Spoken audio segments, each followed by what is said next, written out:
Conversations with Elders, hosted by yours truly, Louis Marie Blanche, welcoming you to Glastonbury Radio 432, where we will be TED Talking in tongues with the elders of all ages, all generations, all races, cultures, and creeds. All gender, religious, or political preferences will be honored and encouraged on Glastonbury Radio 432, Conversations with Elders, where it is our treasured pleasure to roll out the red carpet of golden liquid love light to you in honor of the Queendom Come, soul dancing free to life's heartbeat drum, in honor of mother, daughter, sister, lover, priestess, goddess, friend, sharing the blessings of love's perfect stranger, Deja Vu, welcoming you to Glastonbury Radio 432. It's too cosmic, much too cosmic for me.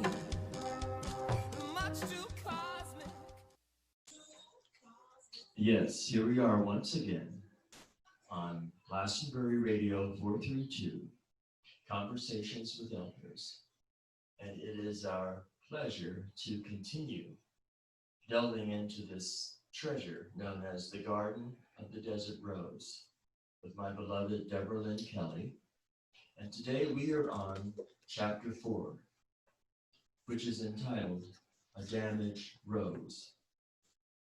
And I will read you the quote. She has quotes coming before each of her chapters, and this one is, "O rose, thou art sick, the invisible worm that flies in the night, in the howling storm, has found out thy bed of crimson joy, and his dark secret, love, does thy life destroy."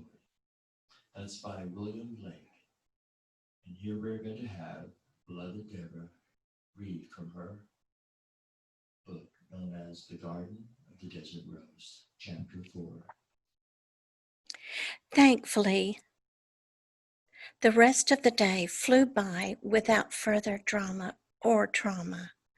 Lenny felt so tired once again. She drove home with a silent radio. She'd never understood the value of getting into the breath, the body during meditative silence. This realization came to her shortly after she started practicing yoga and breathing on a regular basis. Her yoga teacher told her that in order to become like an antenna to the cosmic consciousness, one had to clear the mind of unwanted discord and static. This made a lot of sense to Lenny. She often tried to sit in silent meditation, but her antenna squealed with noisy mind chatter all the time. It didn't have an off switch. If it did, Lenny hadn't discovered how to turn it off. As soon as she found herself pulling into her driveway without really remembering most of the drive, Nikki and Elizabeth were sitting on the porch. Nikki was the teenage babysitter she'd hired to watch the children for the 2 hours between school and Lenny's return from work. She was a tall brunette with a heart-shaped face and a cute nose covered in freckles. Nikki always seemed extra shy around Lenny, but Elizabeth said they talked a lot when Lenny wasn't around. Nikki was an only child. She looked a lot like one of Lenny's elementary school friends, who was also an only child. Nikki's parents were both in their 50s, so the girl had no hope for siblings. Lenny suspected this was probably why Nikki acted thrilled to accept babysitting jobs. As Lenny walked toward the girls, she noticed they weren't wearing their coats or shoes. They were busy shaking loose glitter off of paper fans they'd made from colorful construction paper. Elizabeth's socks were covered in both silver and gold sparkles. Like her mother, Elizabeth loved drawing and creating things with her hands. Lenny always kept lots of craft materials around the house for both of them to use. Elizabeth's and Nikki's fans were stapled at the bottom and then wrapped with matching ribbons. Lenny discovered the pattern in a woman's magazine the week before. She'd hoped to decorate a small artificial tree in her bedroom with nothing but fans. However, her recent depression, the one she tried to hide from everyone, was putting an unaccustomed drain on her creative energy. This thought made her feel a little guilty. She needed to release, cleanse away the old, but how? She knew she couldn't turn outward, only inward for her answers. "Look what we made today," Elizabeth squealed, beaming at Lenny as Lenny walked onto the porch. "They're beautiful," Lenny exclaimed. By the time Lenny set her package down and took off her coat, Nikki had slipped on her shoes and was getting ready to go. Mac was lying on the couch watching cartoons. Lassie, curled up in Mac's lap, jumped down and looked up at Lenny with begging eyes. "Mac, take your dog for a walk," Lenny said as she waved goodbye to the babysitter. And obviously, positively, do not let her go near Miss Tallulah's yard. In fact, put her on a leash. "But Mom, she hates her leash," Mac protested. "Well, I don't care. Miss Tallulah hates dogs, and after today, I'm sure she hates me even worse. Please don't argue. Just do as I say. I need to get supper started. Today was payday, remember? Tonight we're going shopping for our Christmas tree." That got Mac excited. Once he got Lassie on her leash, dog and boy ran out the door. Lenny washed her hands, peeled the potatoes, and greased up a heavy frying pan. Mac wanted fried potatoes almost every night, and Elizabeth loved vegetables. She took a frozen bag of green peas out of the freezer and turned the stove on high. She had cooked hamburger patties the night before and decided to reheat the leftovers. When the potatoes were nice and crisp, she tossed the leftover meat into the pan. After supper, she and the kids drove across town to the Big K.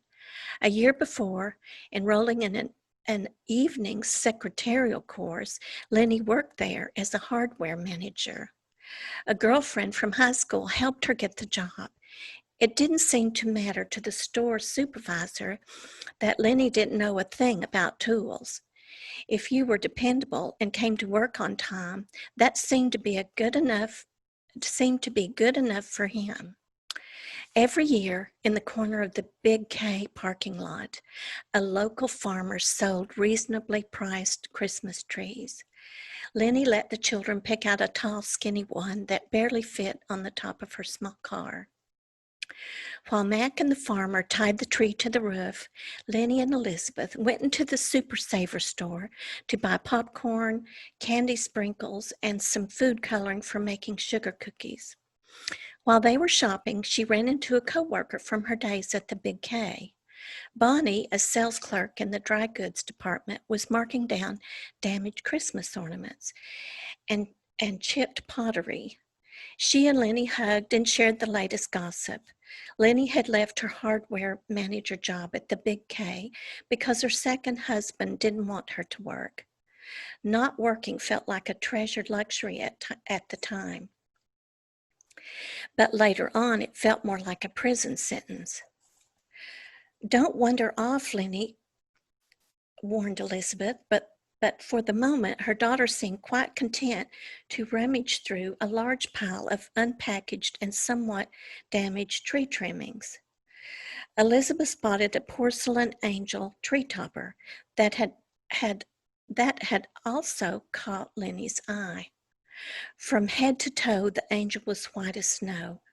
Her hair, beneath the starry crown, was long and crimpled like the style Lenny's granny wore in the 1920s. In fact, Lenny thought she looked very Art Deco. Her dress hung in folds like a bridal's white veil. Around her waist was the thick satin ribbon with a long unraveled sash that trailed behind her long dress. Look, Mom, Elizabeth exclaimed. She has real feather wings. Can we buy her? Lenny took the angel and examined her price tag. A blob of glue was stuck to the top of her head, and she was missing a star from her crown. She also had a cracked foot. How do you attach her to the top of the tree? Lenny wondered aloud. Elizabeth helped her mom examine the ornament. The ribbon at the back of the angel's dress could be undone so the angel could then be tied with a pretty bow to a tree spear. Her skirt opened in the back as the ribbon was untied. You better grab her if you want her, Bonnie said with a smile. She's damaged goods. But aren't we all? Her original price was $19.99. That's pricey for Big Lot, Lenny laughed. Let me see what's wrong with her, and I'll see if I can give you a good deal. Bonnie smiled, giving Lenny a little wink. Elizabeth handed Bonnie the angel. She was already begging for the new tree topper, regardless of what the price would be. The sales clerk took note of the angel's cracked foot as well as her crown missing a star. Well, she said, looking down at Elizabeth's eager eyes, how about $3? Mom, can we get it? Can we please? Elizabeth pleaded. Sold, Lenny declared, smiling down at her daughter. All the way to the checkout, Elizabeth cradled and comforted the wounded angel. On the way home, Lenny prayed their Christmas tree wouldn't slide off the top of the car. Once they got it inside the house, Mac untangled the lights while Lenny popped popcorn. Elizabeth had insisted on stringing popcorn garland this year. They hung the ornaments on the tree, and the last to go up was their new tree topper. Elizabeth brushed a strand of the angel's cotton candy spun hair over her missing star. This made her look as if her hair was blowing in the wind, and they all agreed it suited her well. Trying to defer any further damage, Lenny repaired the angel's foot with a piece of tape. She was glad she'd remembered to buy some extra today. As she caressed the cracked foot in her hand, she couldn't help but think how glad she was that the angel was not perfect. After all, who was? But more than feeling merely imperfect, Lenny felt damaged. Also, just like the angel. Was she beyond fixing? She needed much more than a strip of tape to defer further damage to her life with her negative thinking. She still didn't feel comfortable dating, for example. She didn't trust men. She didn't even trust herself. She'd more than once known the bliss of overpowering, thrilling attraction. This kind of love felt like an emotional storm. She began to wonder if she was even capable of attracting real love. After she and the children decorated the tree, they watched the Charlie Brown Christmas special on TV. It seemed metaphorically a forest of trees had come her way today. They were everywhere. Charlie Brown's little tree was almost bare of needles, yet like magic, love brought it to life. As the program ended, the characters marveled at the transformation of Charlie Brown's sad little tree. Lenny thought about how wonderful it felt to sit down with her children and hear them laugh.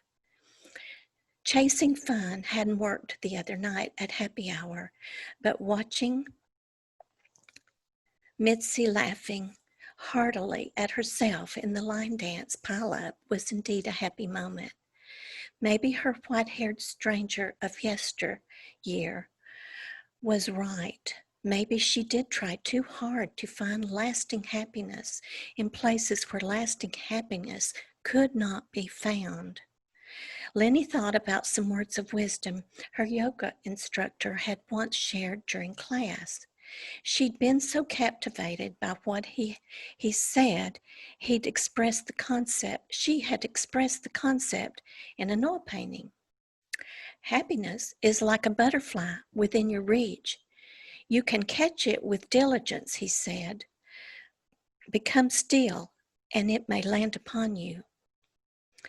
Attention is a mental reaching. Maybe that was the same message the stranger in the diner had been trying to tell her.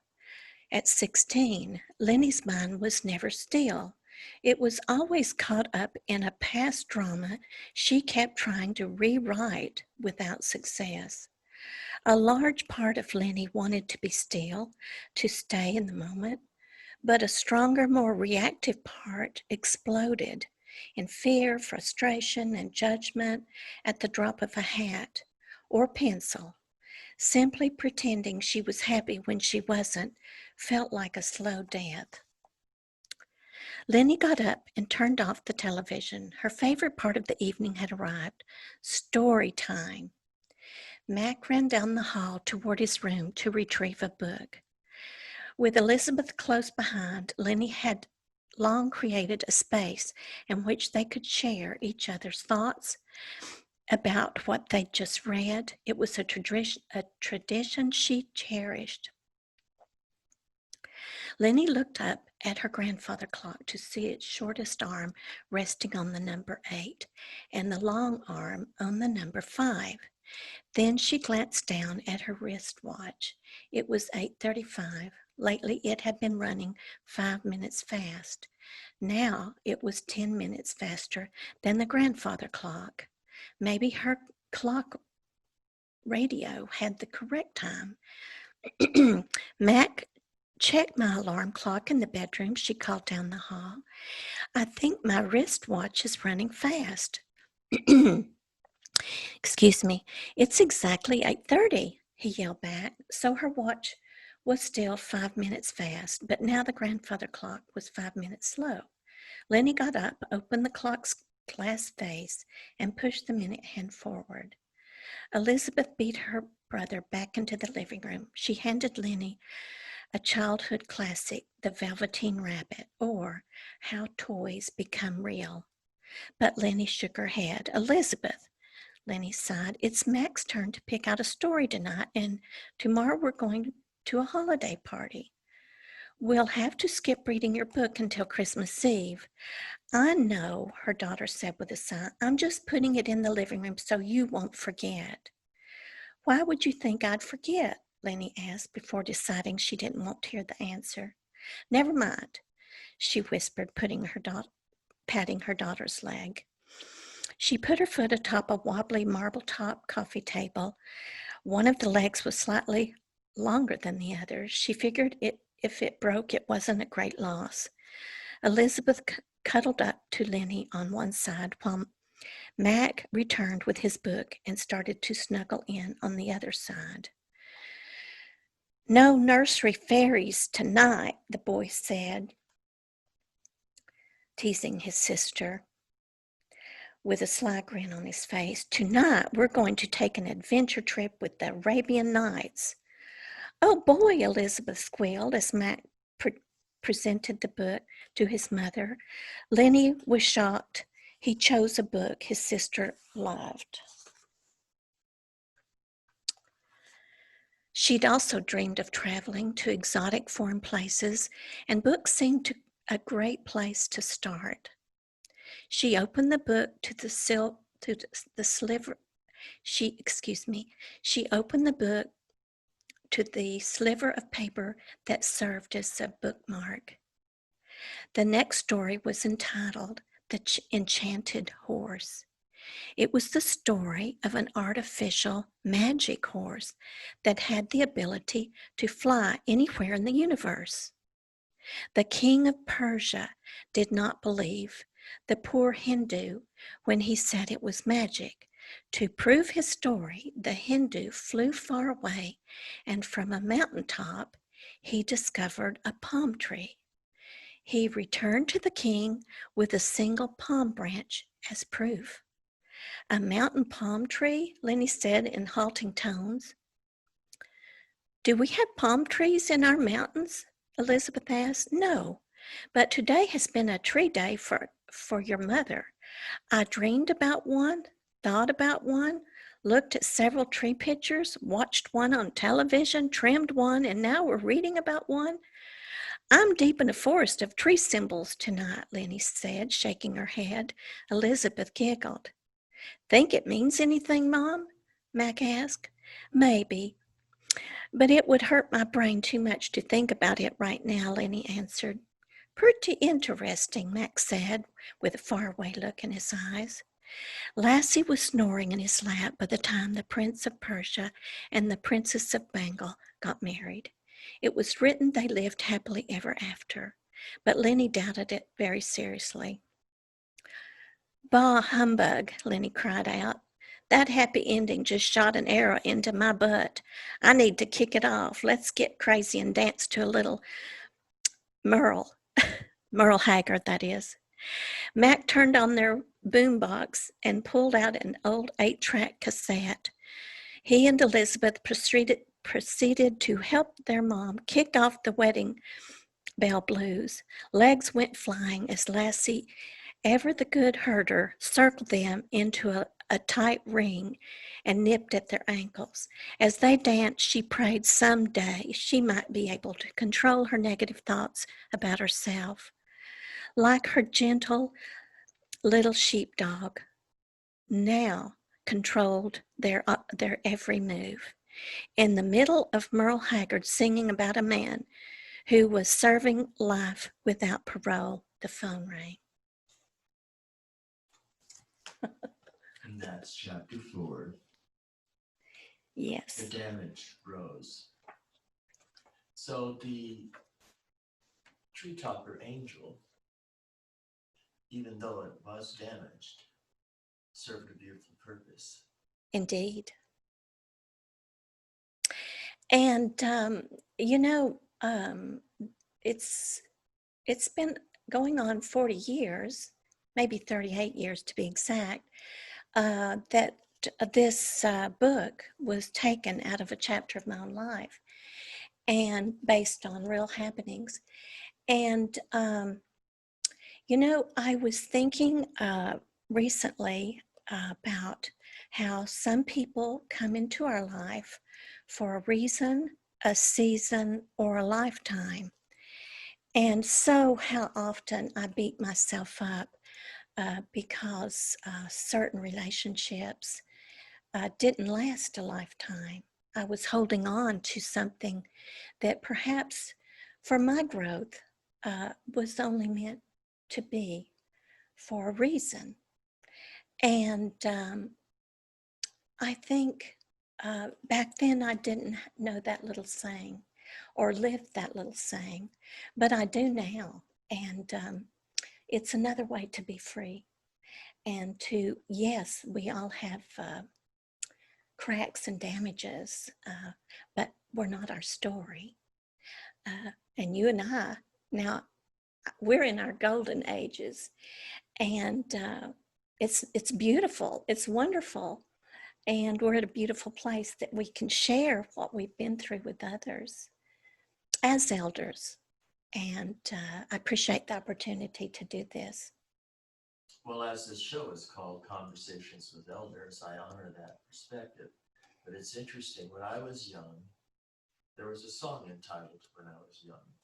And it was by one of my favorite musical heroes, Eric Burden from The Animals. Uh-huh. And that song has a wonderful lyric about when I was young, I was so much older then. Yes. I was so much older then. Yes. So it goes both ways. I mean, the theme of this show, I talk about any age, any gender, any religious or political preference. Everyone can be an elder. Everyone can have age, Wisdom. eternal wisdom to share. Yes. And a lot of times it does come from a child. Indeed. But, I was thinking about the joy you mentioned in this chapter of how story time becomes a very special time in the life of the parent and the children. And hopefully everyone feels that way. It shouldn't feel like a chore and you want to get it over with. No. And even this reading, this early Christmas gift to children of all ages out there, who might enjoy my version of Scrooge. uh, but I think we all learn from stories. In our faith, Yeshua, Jesus the Christ, he taught in story, in parables.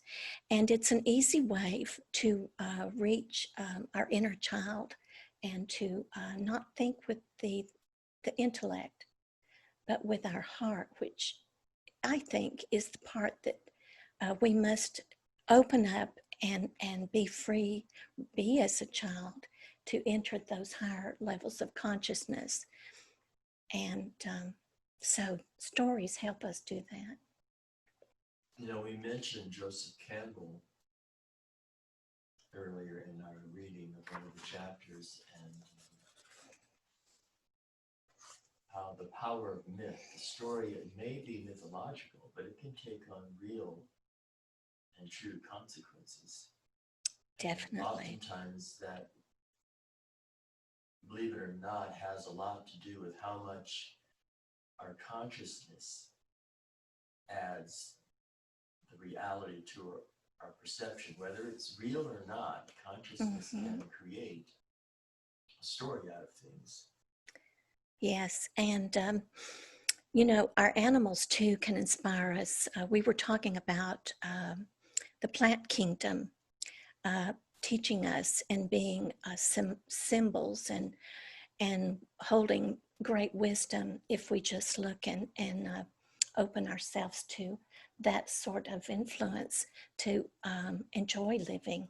No matter if there's a pandemic going on, we have windows to look out at and see the beauty of nature, but also Little Lassie and dogs teach us. And I came across a writing that was talking about, reminds me of your TED Talk, and it's having an inner watchdog. I named Ted B, and it's to pay attention to our thoughts, emotions, desires, and beliefs. And it's important for us to watch those because they do create our life. Now, watching all four of those energies have brought both of, and you do as well. You in fact, you scold me when I use a word that could have a negative manifestation. I called us elderly at one point, and you said, "I'm not elderly," but no, we are. No matter your age, we are in our golden years, and it's a beautiful time. It's the best of times, and but it was created. You had hard times too, Louis, I know, but all of those times create this time. Well, the beauty of the hard times I've experienced for me has been that they taught me something about the inner wisdom that was called upon when I was facing a challenge. Yes. And I won't get into details about any specific challenges, but Joseph Campbell's mythology message that I took from all of his incredible work. I mean, he really gifted humanity with invaluable information and inspiration. But I believe he was trying to tell us, and he was trying to say, it's time to tell yourself a new story. It's time to write a new mythology. Yes. So if we keep repeating the same mythology, and it travels from culture to culture, gender to gender, and it's very universal how certain mythologies just cross the universe and they become embedded in the psyche and soul of beings because those were the stories we were told. So I've been feeling that artists, storytellers, and everyone, I call us, we're self-portraits of poetry. The rhythm and rhyme of your life, the rhythm, rhyme, and reason of life seasons our souls. But we have to start taking responsibility for the stories we write, the stories we believe to be true, the stories Yes. that were perhaps even told to us purposely that weren't true in order to control us in some way. Yes, indeed. And, you know, I often thought about that rock-a-bye baby in the treetop When the bow breaks, the cradle will. Why is the cradle dropping in that song? I That's a know. lullaby. It scared me And I'm too. wondering how do children feel when they're hearing that song? Do they think some inner knowing in them say, shouldn't that cradle float like a magic carpet and take on wings and do something besides falling? I know. Down will come baby cradle and all. And I got to share one more. My mother would make me pray as a little girl. And if I die before I wake, Oh yeah, that one was, a big one. My mother had a little porcelain book that was next to my bed, and it was, now I lay me down to sleep. yeah. And The Lord my soul to keep. And if I die before I wake, I pray the Lord my soul to take.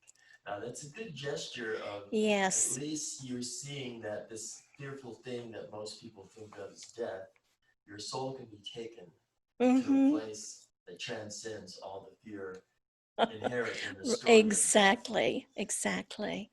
And so shall we move on to chapter 5? Yes. Which is entitled Our Arrows. And I will read once again the quote that leads into this particular chapter. Your children are not your children. They come through you, but not from you. And though they are with you, yet they belong not to you. You are the bows from which your children are living. You are the bows from which your children are living arrows are sent forth. I'm going to read that sentence one more time. It really goes, you are the bows from which your children as living arrows are sent forth. The archer sees the mark upon the path of the infinite. And lie, is that lie? And he bends I'm you. sorry. And he bends you. The shadow of my microphone is blurring my vision here. He bends you with his might, that his arrows may go swift and far. Let your bending in the archer's hand be for gladness. For even as he loves the arrow that flies, so he loves also the bow that is stable. Kelley. Lenny suddenly felt a fight or flight sensation. She and the children were so happy. She feared the call was from her ex-husband. She wanted a total departure from old ways of dealing with him. She never considered herself psychic, but when a sick feeling hit her stomach, she knew something was coming. She ran to switch off the music while Mac ran to get the phone. When he did, his foot got tangled in the long extension cord. He fell to his knees, but still managed to pick up the receiver before the third ring. He'd been anxiously awaiting all week to hear from his father about when he and Mac's baby brother were arriving, and Mac hoped this would be the call. Lenny failed to move out of his way as Mac lunged toward the phone. She saved herself by grabbing the arm of the couch. Hello, excuse me, hello, Mac whispered into the phone, out of breath. He lay with his back on the floor and his feet against the hallway wall. For a while, he just listened without saying a word. Elizabeth slipped past her brother to go play in her bedroom, awaiting her turn to talk. Lenny circled the coffee table. Inner conflict began to rise up against her strongest desire to remain tranquil and at peace. Mac was being too quiet. Mentally, she began preparing what to say to the children if he canceled his visit. She only hoped her ex would not insist on talking to her. She stopped circling and sat down on the couch. She thought of the altercation she had with her neighbor, Miss Tallulah. Lenny had left the library in a rage, but a priestly stranger had helped her with his words. She tried to remember exactly what he'd said. Everyone gets angry. she remembered him saying. It wasn't a sin. He'd said something else about anger, but at the moment she couldn't remember. Entangled in her fiery anger with Miss Tallulah, had left Lenny even more reluctant to fight with her ex-husband. Chances were they would never resolve their conflicts. They both would end up hurting their children more than each other. And at the moment, she was not clear-headed and inwardly strong enough to do battle. Besides that, her anger was beginning to destroy all her chances for happiness. "Okay, Dad," Mac finally said, snapping Lenny's focus back to the present. He stood up and began dragging the long tail of the phone's extension cord back to his bedroom. A bad sign his conversation wasn't going well. Lenny felt the urge to run out of her front door and scream. Instead, she walked toward her room, straining to listen to what Mac was saying behind his closed door. "Sure, Dad," she heard her son say. "I understand. Okay, yeah, she's right here. Okay, you too. Goodbye." Mac opened the door and without looking into his mother's eyes, handed her the phone. She took a deep breath and tried to count to 3 before speaking. Lenny held the phone against her chest and tried to remember what the priest had said that made her feel better about allowing herself to be angry. "Hello," she said in her chilliest voice.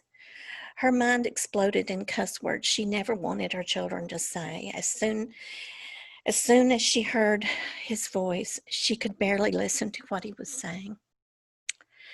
"Look," he said, "I can tell by the tone of your voice you're mad. Lenny, something totally unexpected has come up at work. I am not lying." "Doesn't it always?" Lenny asked sarcastically. She walked into her bedroom and closed the door. She strained to keep a scream from erupting out of her throat. She kept taking deep breaths, so many she actually felt a little dizzy. Her ex continued speaking in a dead, calm voice. In fact, he was talking so calmly, Lenny thought he could have just as easily been reporting the weather conditions in Alabama. "My assistant store manager has the flu or something, and you know how my work gets during the holidays. Year-end inventory, financial reports are all coming due the first of the year. Anyway, I promise I'll try to take a week off to visit the kids in the spring. I've always thought dogwood season was the best time to visit Tennessee.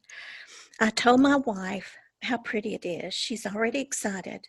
It may sound crazy, but she's anxious to meet you. She's a pretty blonde like you, 6 years younger and not as tall." Her ex always tried to work his southern gentleman charm on her when he was up to no good. Lenny's sick stomach had turned into a headache. She remembered that the friendly priest had told her that suppressed anger could turn pretty mean. She had to speak her mind or explode. "How great for you that you found a short wife, since you always seem to have such an obnoxious small man syndrome," she snapped. "You bitch, I knew you'd try to pick a fight. Look, you're a lying jerk. I'm sick of all your empty promises to our children. Do you realize this is the umpteenth time this year you've made a promise to visit but haven't shown up? And it's always because of work or someone getting sick.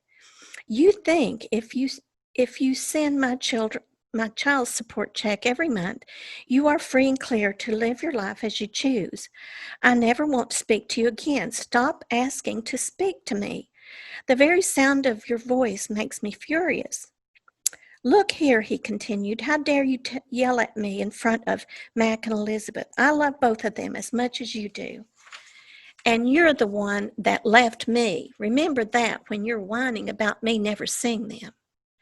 For your information, I'm not yelling in front of my children. When are you going to learn the consequences of your thoughtless lying? Stop telling them you are coming to visit unless you are a mile away from my house. And as far as me leaving you, as if I didn't have just cause for that, please just don't go there." You're just mad because I'm happy with a new wife and a new baby, and your second marriage ended poorly. But honestly, I can say I can't say I'm the slightest bit surprised. This discussion is not about us. This is about two little people who love both of us. Right now, Mac is trying hard not to cry. A manly thing, I guess. After getting off the phone with you, he slammed his door. He's in his room playing loud and disturbing music, and Elizabeth will soon be just as upset. Are you going to let me speak to my daughter? He growled. Put Elizabeth on the phone. I'm walking the phone to her as we speak. She's sitting on her bed, dressed in her Wonder Woman nightgown, playing with Steve. Who the hell is Steve? One of your boyfriends? Steve isn't a man, Lenny said, clenching her teeth. For your information, he is Elizabeth's pet mouse. Matt brought it to her after her cat died this summer. He said he was trying to save Steve from being snake food. Don't hand her the phone yet. I have one more thing to say to you, he added in his most fatherly sounding voice. You better not poison the minds of my children against me. I do love them. Then live it. Try to show it. Stop just saying it, she whispered, trying to sound calm. And I have one more thing to say to you. I've tried so hard for so long not to fight with you. If anyone is being poisoned, it's me. When I hang up this phone, I'll feel sorry for you and for the joy you are missing not being with our children. Lenny walked into Elizabeth's bedroom, trying to appear calm. Her daughter took the phone from her mother's trembling hand. Hi, Dad, she exclaimed. How's my baby brother doing? Lenny walked back to her bedroom. Her children so loved their baby brother. With her help, they had bought him several gifts. She would try to put them in the mail sometime next week. Lenny reached up to brush a piece of hair out of her face and suddenly remembered her unruly do. She walked into the hallway bathroom and looked at her reflection in the mirror. Her face was pale and her eyes were bloodshot. She opened a box of hair color and dotted it on her dark roots. She needed to give it at least 20 minutes, so she walked back into the living room and sat quietly in front of the Christmas tree. That's when her eyes caught sight of Mac's new favorite ornament. When they were decorating the tree, before everything had gone sour that night, Elizabeth had discovered the German Heidi ornament had lost a leg. Mac found a large screw in the kitchen junk drawer, and now Heidi looked like a female Captain Pegleg. They laughed, and Mac had said he couldn't wait to show it to his father. Heidi was damaged, Lenny thought, and the angel tree topper was damaged. Lenny's entire household was beginning to feel beyond repair. Guess what? Elizabeth suddenly asked as she skipped down the narrow hallway toward her mother. What? Lenny asked, surprised at the happy look on her daughter's face. Dad's coming to visit Easter, and tomorrow the mailman is bringing bunches and bunches of presents, special delivery. Dad said it cost a lot of money, but Mac and I are worth it. That sounds wonderful, Lenny lied. She kissed the top of her daughter's head and walked her back into the bedroom. As she tucked her into bed and turned out the light, she made sure Steve's cage was securely sealed. Then she knocked on Mac's bedroom door. She told him to turn off his music and get to sleep. Tomorrow was the last day of school before the holiday break. As Lenny shampooed her hair, she reflected upon her perception excuse me, of reality versus her daughter's. She was always striving to protect her children. She wanted their world to be perfect and happy. You may have to read this, sweetheart. I've got a tickle. You want me to try? I'll try. As I want my reading to be perfect. She wanted their world to be perfect and happy, even though she knew her own world was far from perfect. Elizabeth may or may not be wounded by her father's long absence in her life, but Lenny hated it for both her children. It was seldom far from her mind. Her ex-husband always had a way of tossing the guilt of their failed relationship back onto her. She turned off the water and stepped out of the cold porcelain bathtub. She stared at her reflection in the mirror as she towel-dried her hair. It seemed everything she'd ever sworn she'd never do, she'd gone and done. Her past did not live in the past. It walked ever present inside her head. She opened the cabinet under the bathroom sink and pulled out a basket full of pink foam curlers. She seldom went to bed in curlers, but she wanted to look extra nice for tomorrow's office party. She used a blow dryer on her hair until it felt only slightly damp. Then she rolled up large strands of hair and fastened them to the rollers with extra bobby pins. Once in her bedroom, Lenny opened her notebook and reread the notes she'd taken earlier at the library. Once mature, the desert rose would begin to sprout several 5-petal blossoms. Was Lenny mature? Could she ever blossom and grow? She searched for a pen and wrote a big number 5 on her notebook paper. Then she drew a circle around it. The number 5 might be a clue.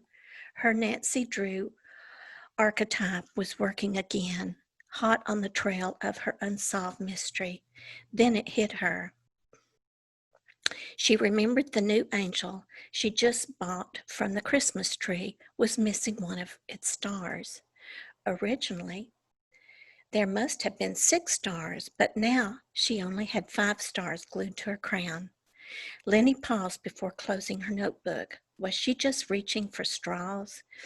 Why didn't she just forget about trying to decode Granny's message? Then she remembered her watch had been 5 minutes fast this afternoon. Now the grandfather clock was 5 minutes slow. Were these additional clues from the spirit world? How did that realm of existence connect with those who are living? Lenny jumped down and reached under the mattress for a dream dictionary by Tom Chetwood. Back on the bed, she thumbed through the index. Apparently, the number 5 was full of symbolic meaning. 5 symbolizes nature, flesh, and the body, which has 5 appendages: head, 2 arms, 2 legs. Lenny had never thought about that before, and the hand has 5 fingers too. But the meaning that leapt off the page at her was 5 symbolized as life. Wow, she exclaimed. That could mean that Granny's message was likely to embrace the whole of Lenny's life. She reflected back on her Jungian studies of the process of individuation. Carl Jung believed the archetype of the self, with a capital S, was the center of the psyche and facilitator of individuation. She remembered reading that Carl Jung, when trying to seize hold of a fantasy or dream, would imagine a steep descent, and not one to give up, he would attempt to go even deeper in order to get to the bottom. This sounded good in theory, but until self with a capital S became real in her life, this knowledge did little service. The mystery she wanted to solve was how to make this knowledge come alive in her own life. Suddenly, Lenny remembered she'd forgotten to call Dawn. She chased down the phone by following its long extension cord just outside her daughter's room. Picking it up hastily, she dialed her friend's number. "Hello?" called a sleepy voice at the other end of the phone. "Oh, no," Lenny sighed. "I bet I woke you up." "Oh, that's okay. I started to call you earlier, but got distracted." "What's up?" "My ex-husband isn't coming to visit the children after all." "You knew it. You told Mitzi and me yesterday you knew he wasn't coming." "Are you upset?" Dawn asked. "I know I said it, but I didn't want to believe it. I I kept trying to tell myself I was wrong. I kept saying positive affirmations like you said to make myself feel like he could change. You're the one who's always telling me to think positive. Lenny, Don answered sympathetically, when you say it, you really have to believe it and see it. Besides, the only person you can change is yourself. When it comes to others, accept them as they are and see how fast they change. What do you have to lose? But don't give up. We all learn by doing, and not just by reading or listening to people talk. I think your positive efforts are a good start. I wish you loved yourself half as much as I love you, my dear friend. Don't get too impatient with yourself. Well, I've had such a cursing, hissing, and altogether weird sort of day. I even cursed an ink pen for not working, and I stole an adulteress's pencil and yelled at my nosy neighbor who works at the university library. After that, I was almost run over by a car. Then an angelic man told me to just let it all hang out and get mad if I wanted. And tonight, my ex-husband tells me it's not my fault our children are upset because he is not honoring his promise to visit this Christmas. He never wanted a divorce. It was all my idea. Dawn exploded in laughter. Well, I'm sure he didn't. You are the one who objected to his secret harem. Girlfriend, you're funny when you're mad. Thanks, I guess. And a special thanks to you for loving me in spite of myself. Lenny felt less mad just hearing her friend laugh. When Dawn laughed, her entire body shook. Look, Dawn said, I know your ex-husband is acting like a jerk. I've dated a lot of men like him. They say one thing and do another. They talk and talk, but can't walk the walk. My mother always said a man is only as good as his word. But staying angry at him doesn't hurt him in the slightest. It only hurts you. I know, you're right, Lenny said. But a really nice man told me today that it wasn't healthy to keep anger inside. I think tonight I was able to get at least some of the words I've been bottling up in my system out. From now on, I simply refuse to pretend I'm not crazy mad when I am. Trying to pretend I'm an all-forgiving saint, controlled and focused, has turned me into the worst devil. I'm aware I wasn't respectful of my ex-husband's feelings. I have to admit, I still have a lot of anger lurking inside. Pretending I'm not angry has been eating a hole in me. Listening to the tone of your voice, I don't think you sound as depressed as you did last night. Was this nice man you keep talking about single? Yes, Dawn, he is single. As a matter of fact, he's a priest, for heaven's sake, and I don't know him from Adam's house cat. I just met him on the street after I was almost hit by a car. Gosh, Lenny, you really have had a tough day. Maybe all you needed was to do a little ranting and raving. In The Secret Door to Success, Florence Scovel Shinn said, change your expectations and you'll change your conditions. So maybe you should ask yourself this question. What do you expect? What did I expect today? Well, certainly not everything that happened, although I did expect my ex to call and cancel his trip. Exactly, Dawn exclaimed. According to your faith, be it unto you. That's in the Bible. Florence just reworded it to make it easier to understand. But Dawn, Lenny argued, so many things happened today I didn't expect. I'm not saying what you said is wrong, but maybe you need to loan me your book and it will help me change my life. Don't worry, Dawn said, laughing. I've already got a copy wrapped up to give you tomorrow night because I know how much you loved Florence's other book, The Game of Life and How to Play It. Dawn, I know there is a deep wisdom in your words, but right now I can barely hold a thought in my head. I have never met your ex-husband, Dawn replied, but it doesn't really matter what he's like. The other person you can heal or change, the only person you can heal or change or do anything about is you. And right now, you are not happy. If you just take half the responsibility of your ex-husband not showing up because you always expect him to act that way, then you might just be able to let it all go. You see what I mean? You'll never be able to control what he does or doesn't do. Great, now I'm really feeling good about myself, Lenny said sarcastically. I'm not trying to ruffle your feathers or put you down, girlfriend.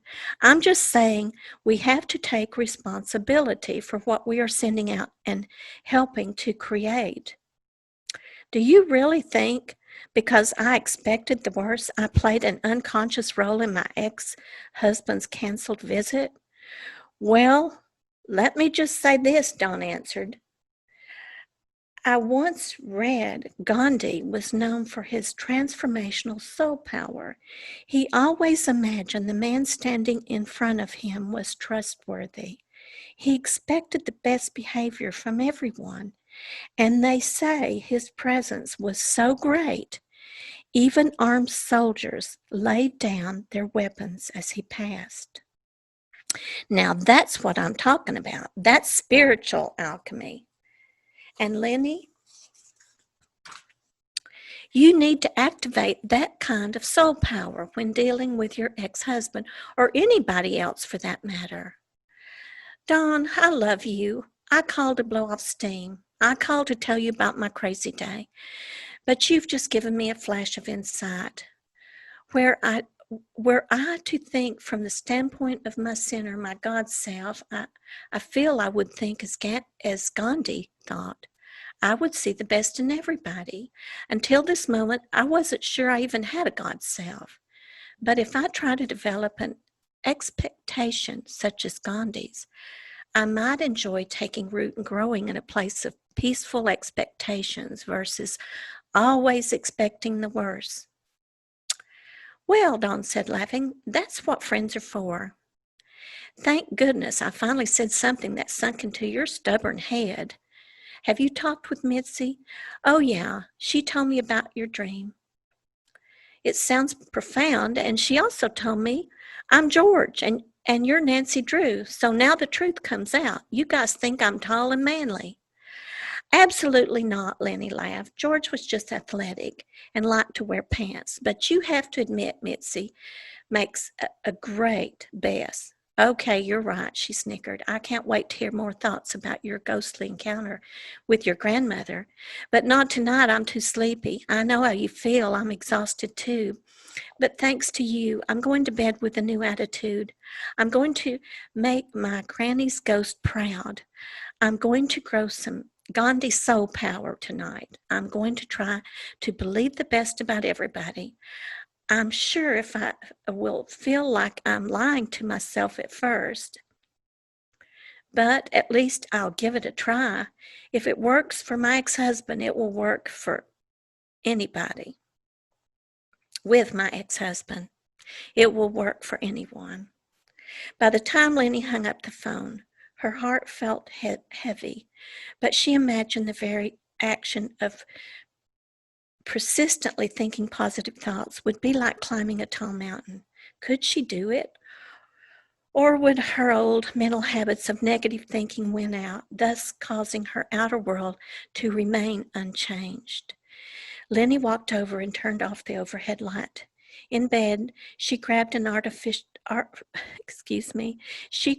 armful of pillows and nestled herself between them. Suddenly, she smelled the unpleasant chemical odor of her hair coloring. She tried to ignore it. It was too late to rewash her hair and try to get rid of the smell, so she got up and did the next best thing. She sprayed her rolled up hair with hairspray. Back in bed, she allowed her paternal grandmother's quilt to cover her nose and tried not to breathe the hairspray or the terrible chemical scent of peroxide. Maybe room deodorizer would work better, she thought. She walked to the bathroom, picked up a can, and sprayed her entire room. Then she lay down in bed for the third time that night. Her head was now throbbing. Her room smelled like a stink bomb had exploded in a field of spring flowers. Surrendering to her pain, she got up once again and walked into the kitchen for a bottle of aspirin. As she did, she noted Lassie running toward the front door. In all the commotion, Mac had forgotten to take her out for her last walk. Lenny walked over, patted the top of Lassie's head, and opened the front door for her. Outside, the neighborhood looked dark and quiet. She didn't bother putting the dog on a leash. She shut the door and walked back into her kitchen for a much-needed aspirin. For safety's sake, Lenny stored all her medicines on the top shelf, so she pulled up a chair to reach them and soon found the right bottle. She turned the white cap until the arrows were perfectly aligned. Then she popped off the lid, and as she turned toward the sink to pour herself a glass of water, she heard a loud woman's voice. She ran to the window and saw her neighbor, Tallulah, yelling at someone on the ground beneath the neighbor's bedroom window. Lenny didn't have to guess who it was. It was Lassie. Here we go again, she sighed as she set the open bottle of aspirin down. It slipped off the edge of the sink, spilling pills into the sudsy water where she was soaking the unwashed dishes from dinner. Barefoot, adorned in only a sheer blue gown, Lenny ran out the front door. A cold, drizzling rain chilled her body as she ran. Lassie, come home, she yelled as cold, icy chill shot up both her legs. Lassie! Lassie ignored her and ran zigzag back and forth across the front lawn.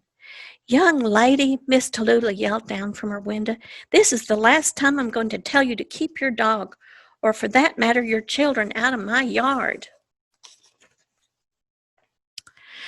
I'm sorry, Miss Tallulah.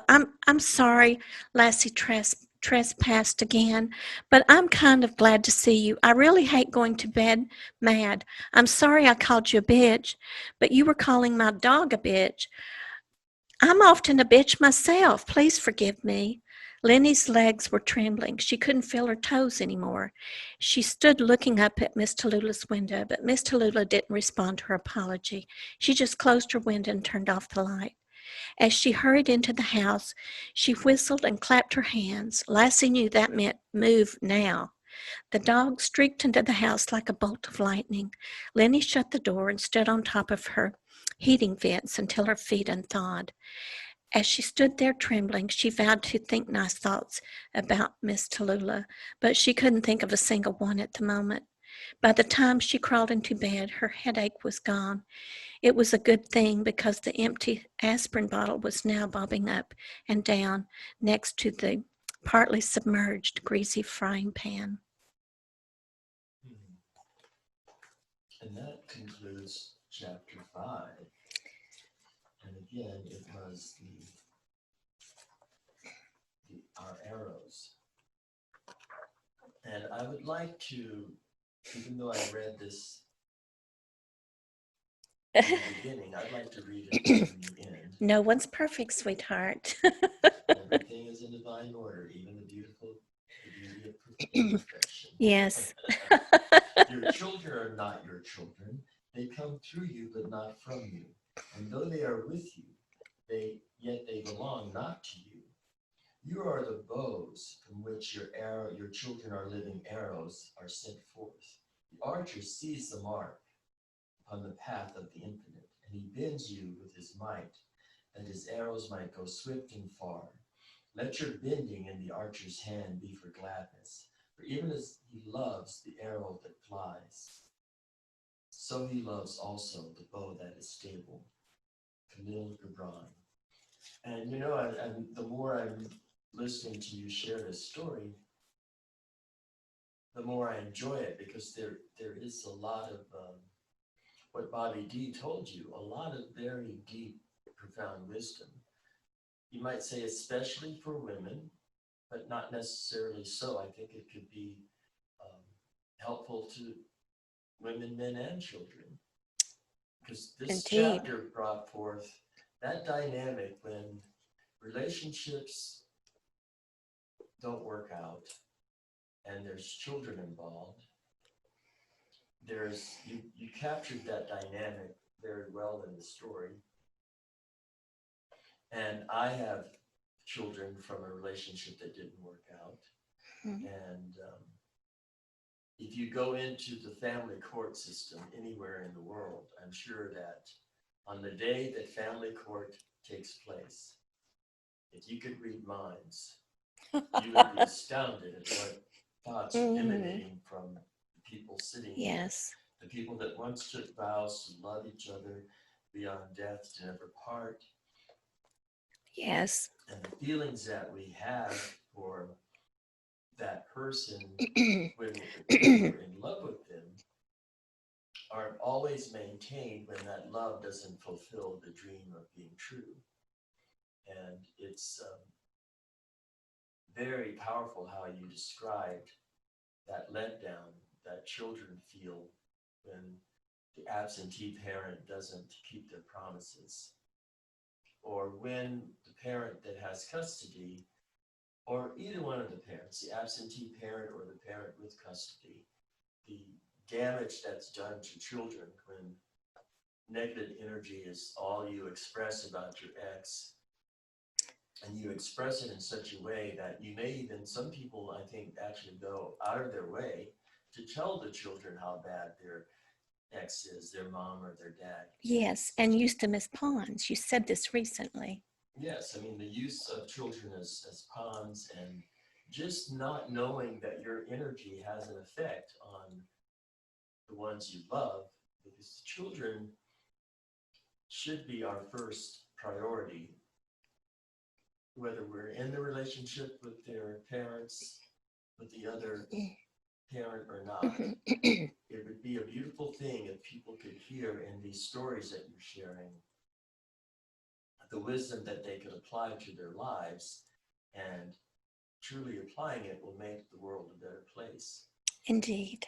And I also wanted to, it struck my mind that you were looking up the number 5, and I think you said it meant the body, and yes, then overall the meaning was that it meant life. Well, from another numerological perspective, it's interesting because the number 5 connotates change. And life is always in constant creation. Yes, life is always changing. So beautiful work. I thank you for sharing this with us. And that concludes chapter 5. Thank you, sweetheart, for having me on your show. And we will be continuing. And thank you for being with us. Namaste.